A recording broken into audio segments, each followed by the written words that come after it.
नमस्कार, मी डॉक्टर मच्छिंद्र बांगर महाराष्ट्रातील आणि देशातील हवामान परिस्थिती संदर्भात ताजा अंदाज देणार आहे. आपण बघतो की एकापाठी एक डब्ल्यूडी उत्तर भारतामध्ये येऊ लागले आहेत. मैदानी भागापर्यंत त्याचा प्रभाव पडतोय. काही ठिकाणी गारपीट तर काही ठिकाणी बर्फवृष्टी अशी आता उत्तर भारतातील परिस्थिती आहे. एक डब्ल्यूडी पुढे सरकला की लगेचच दुसरा डब्ल्यूडी सक्रिय होत आहे. त्याच वेळेस बंगालच्या उपसागरात देखील हलकं कमी दाबाचं क्षेत्र आहे. सध्या जरी भारतीय हवामान खात्याने 24 तारखेला केवळ मध्य प्रदेश, राजस्थान, दिल्ली, पंजाब, हरियाणा, उत्तराखंडमध्ये धुक्याचा प्रभाव दाखवला असला तरी दुपारपर्यंत या अंदाजात बदल होईल. कारण आज या अंदाजामध्ये काही राज्यांमध्ये डब्ल्यूडीचा प्रभाव राहण्याची शक्यता आहे. 30 तारखेला पुन्हा एकदा डब्ल्यूडीचा प्रभाव राजस्थानमध्ये जाणवणार आहे. तर 27 तारखेला पुन्हा जम्मू काश्मीर, लेह लडाख, उत्तराखंड, दिल्ली, पंजाब, हरियाणा, उत्तर प्रदेश, राजस्थान या अनेक राज्यांमध्ये गारपीट होणार आहे. त्यामुळे डब्ल्यूडीचा नवीन प्रभाव 27ला सक्रिय होणार आहे. ज्यांनी या चॅनलला सबस्क्राईब केलं नसेल, दररोज व्हिडिओ बघतात, त्यांनी देखील या चॅनलला सबस्क्राईब करायचा प्रयत्न करा की जेणेकरून तुम्हाला दररोजचं नोटिफिकेशन येईल आणि तुम्हाला नवीन अपडेट हवामानाविषयी समजेल. डब्ल्यूडीमुळे खरंच पाऊस होतो का, अशा प्रकारचा प्रश्न काही सभासदांच्या मनामध्ये येऊ शकतो. परंतु आपण बघतो की दिल्लीमध्ये अनेक ठिकाणी पाऊस झालेला आहे, पंजाबमध्ये झाला आहे, उत्तराखंडमध्ये झालेला आहे, राजस्थानमध्ये झालेला आहे, जम्मू काश्मीरमध्ये झालेला आहे. त्यामुळे पावसाची नोंद आपल्याला कालच्या तारखेला झालेली दिसते. महाराष्ट्रात थंडी आहे, परंतु ती केवळ जाणवते. थंडीच्या लाटेचा प्रभाव म्हणून मात्र महाराष्ट्रात आता थंडी नाही आहे. GFS मॉडेलनुसार आज देखील उत्तर भारतातील काही राज्यांमध्ये जोरदार बर्फवृष्टी होण्याची शक्यता आहे. कारण डब्ल्यूडीचा प्रभाव आजही दाखवण्यात येतोय. उद्यापासून मात्र हा डब्ल्यूडीचा प्रभाव कमी होईल. दरम्यान थोडं तामिळनाडू, केरळमध्ये कमी दाबाचं क्षेत्र प्रभाव टाकेल असा अंदाज आहे. नवीन डब्ल्यूडी हा 27ला सक्रिय होईल.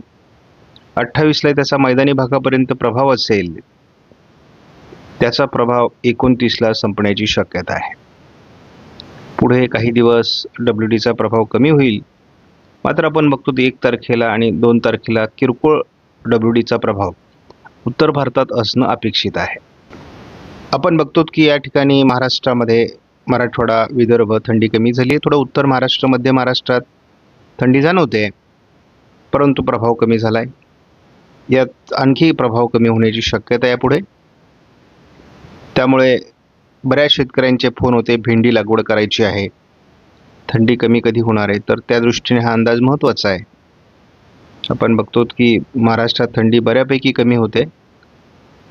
काही ठिकाणी तर उष्णतामान वाढल्याचं जाणवणार आहे, दुपारचं ऊन जाणवणार आहे. त्यामुळे एकूणच आपण बघतो की महाराष्ट्रात थंडी बऱ्याच दिवस गायब होण्याची शक्यता आहे.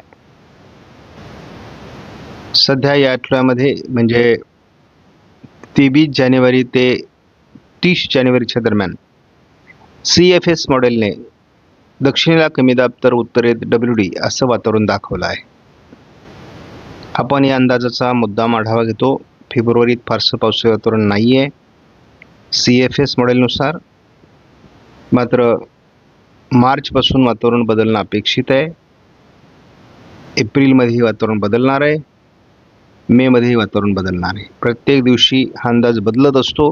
त्यामुळे आपण दररोज ह्या अंदाजाचा समावेश करतो आहोत. SIPS मॉडेलचा देखील अंदाज आहे.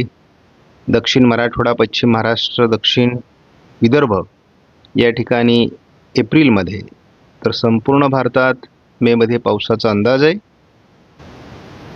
NMME मॉडेलने देखील मेमध्ये पावसाचा अंदाज दिला आहे. कालही आपण जेव्हा अंदाज बघितला तेव्हा महाराष्ट्रामध्ये पावसाचा अंदाज ECMW मॉडेलने दिलेला होता. तो आजही अंदाज कायम ठेवला आहे. 7 फेब्रुवारीपर्यंतचा अंदाज आहे. आणि या अंदाजामध्ये आपल्याला स्पष्टपणे महाराष्ट्रातून एक ट्रफ बनण्याची शक्यता दाखवण्यात आलेली आहे.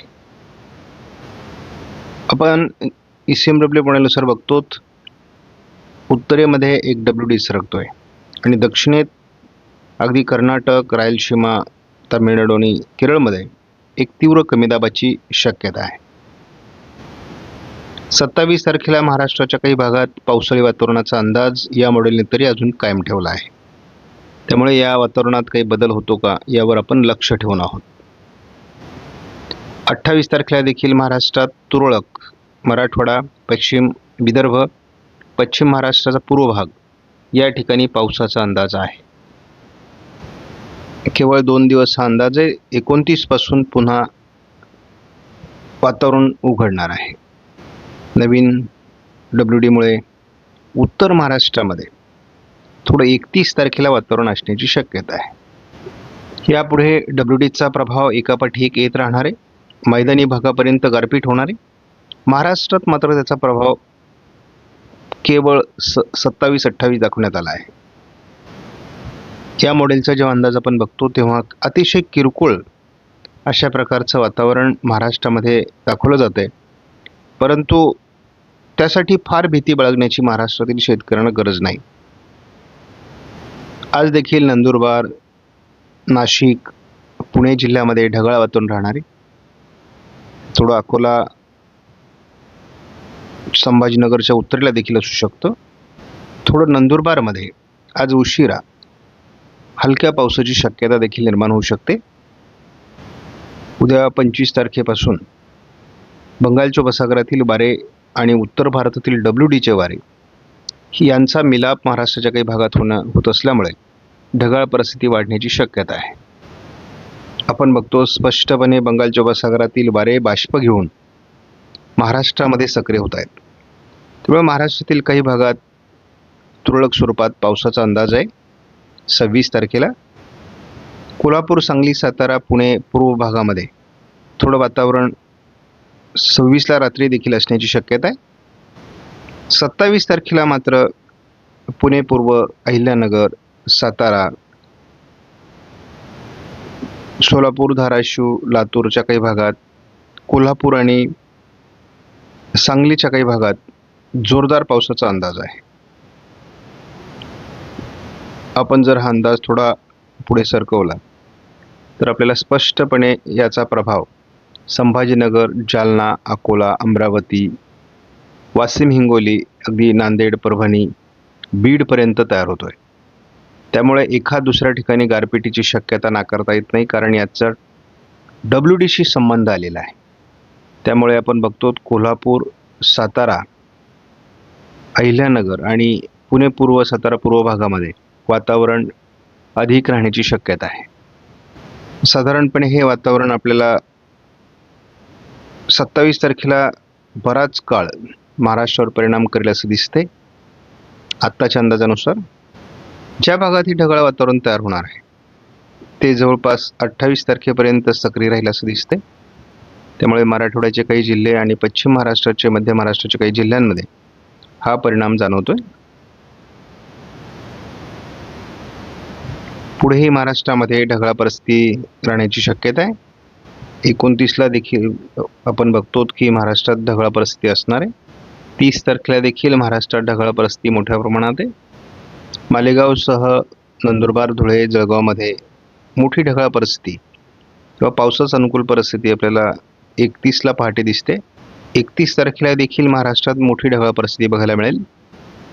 ढगाळ परिस्थिती 1 तारखेला देखील असणार आहे, परंतु या ढगाळ परिस्थितीत पावसाची क्षमता दिसत नाही. थोडं लातूर जिल्ह्यामध्ये 1 तारखेला रात्री पावसाचा अंदाज आहे.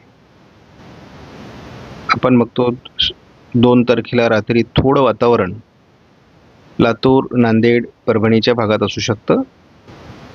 3 तारखेनंतर मात्र पुढे ढगाळ परिस्थिती कमी होणार आहे.